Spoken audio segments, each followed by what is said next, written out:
doen meer dinge. Spreuke 19 vers 14 sê, 'n huis en besittings is 'n erflating van ouers, maar 'n verstandige vrou is van die Here.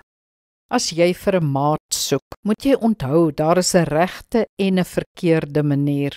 Let op, wees aktief beskikbaar deur meer uit te gaan, vriende te maak en te sosialiseer. Meng met mense, stel belang, knoop gesprekke aan, gaan reis, doen meer dinge.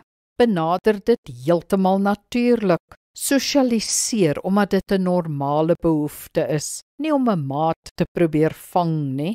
Doen dinge omdat dit jou lewe verryk en jou nuwe dinge leer.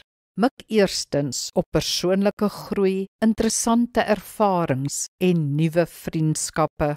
Laat vaar jou vooropgestelde idees. Niemand is volmaak nie, ook nie jy nie.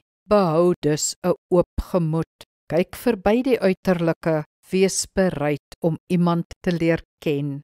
Jy ontdek dalk net 'n wonderlike mens.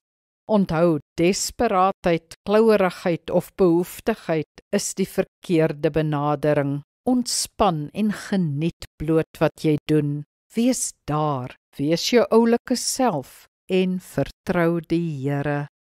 Kom ons bid saam. Hemelse Vader, help my om te ontspan en my lewe met oorgawe te leef, terwyl ek oop bly vir wie ook al my pad sou kruis. Ek vertrou U, Here. Amen. Die Here seën jou.